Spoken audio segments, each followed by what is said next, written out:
Welcome back. Wednesday morning in Roscoe, Asia. We're back with Tai Hui, Standard Chartered Bank. Also, Jim Rogers.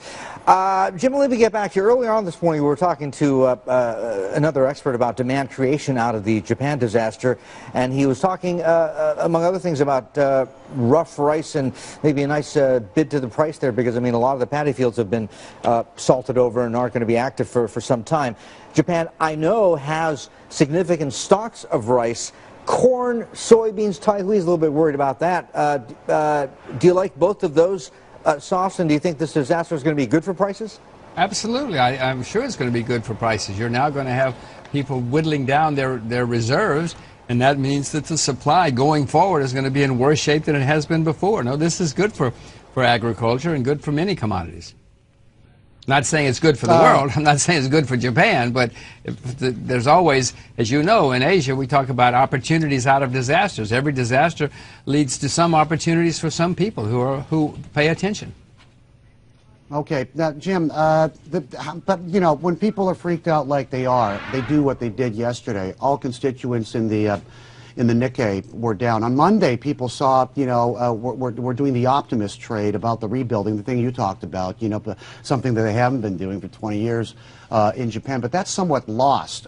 What happens, you know, in 36 minutes? What do you think the tone of the market adopts? Do we pick up on the construction? Do we realize that people are going to have to replace, you know, old caddies from the 80s and buy up TM Toyota and stuff like that? You're grinning, and I'm kind of wondering why. Well, no, Bernie, I'm going to say to you, I'm the world's worst trader. I have no idea what to do in 36 minutes or even 36 hours. You can watch CNBC to find out things like that. I'm not a good trader. I'm hopeless. I own things and I'm short things. And I usually do it for the long period of time. I'm thinking about stepping in and buying rice. I'm thinking about stepping in and buying energy if it goes down further. I cannot think of anything that I'm thinking about selling because of what's going on. I'm looking for things to buy. I mean, agriculture in Japan may turn out to be a great place to invest as a result of all this. The government's in the process, before this happened, of trying to figure out a way to solve their agricultural problems. That's going to present opportunities for somebody. Jim, I think you're being way too humble about your trading prowess there. Let's come back to Tai. You're also watching the agricultural story as well and assessing what this is going to mean. Where are the opportunities as you see it? Well, I think in terms of rice, as you mentioned earlier, you know, we do know that there's a significant amount of stock in Japan, and therefore, you know, that's not a real concern. And also the fact is that we do see a pickup in yield across Asia. So even if Japan does have to import, at least temporarily, I think the impact on rice will be relatively muted. But corn, soya, not least, we are actually on a bit of a run for the past few months on the back of those commodities, and you're just adding a fresh, you know, positive factors on these commodities. So in that sense, I think, you know, there are still big question marks over the demand-supply dynamics of corn and soya, but for rice, at least for now, we are relatively optimistic. You know, on the supply side, talking about disruptions, I mean, logistics is going to be a huge headache, I think, for Japanese corporates, especially the electronics companies. How much of this has been factored into this huge plunge we've seen? Nikkei is down, what, close to 20% already. Well, I think the Nikkei, as well as the rest of Asia, yesterday you've seen quite a significant, well, correction to say the least. But I think, you know, it's been priced into a great extent the potential supply disruptions along with the electronic sector as well as other consumer durables as a result of the port closure in Japan as well as the production disruption that you will see in the Japanese market.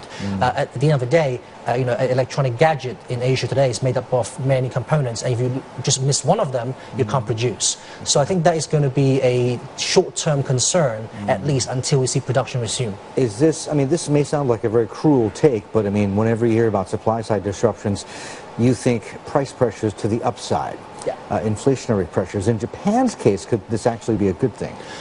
It depends. There's obviously good inflation, there's bad inflation. We think that in the case of Japan, we may see a stagflationary environment where you see growth being subdued and inflationary prices, pressure picks up. So that may not be the type of inflation that the government desire.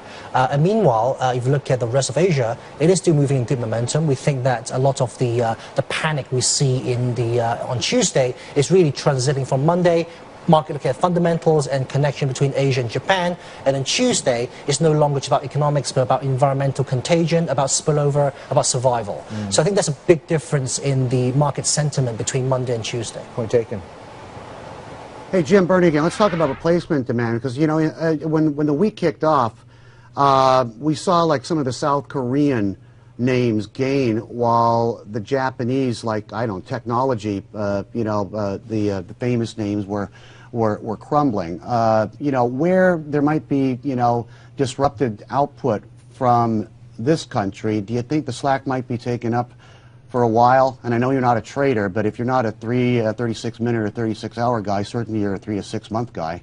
Right. Well, yes, of course. If the Japanese car industry is going to stay closed, then people are going to buy cars somewhere, and they'll buy them wherever they can get them, whether it's from Germany or America or Korea, who knows. But again, unless the whole world is going to have a nuclear disaster, which I don't know, I suspect it's not, but unless it does, this is going to pass, Bernie. I'm old enough to have seen many things like this happen, and it has always been wise to step in and buy at somewhere along the line. So, yes, I would suspect even that if Toyota's going to open again, you know, all of these things are going to come back and produce again after the initial shock and the initial disaster. You look 20 years younger than your age, and I'm not going to tell the viewers out there what your age is, Jim. Listen, Jim, you know what's going on in Tokyo here?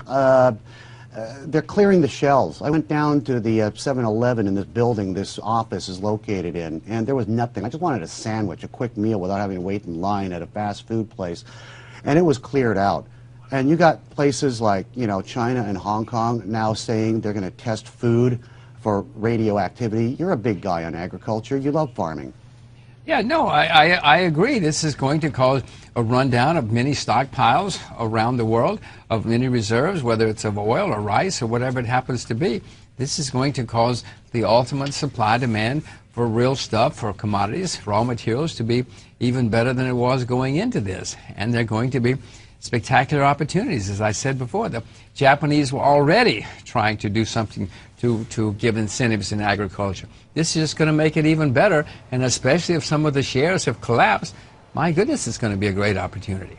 We very much appreciate your time. Jim Rogers, thank you so much.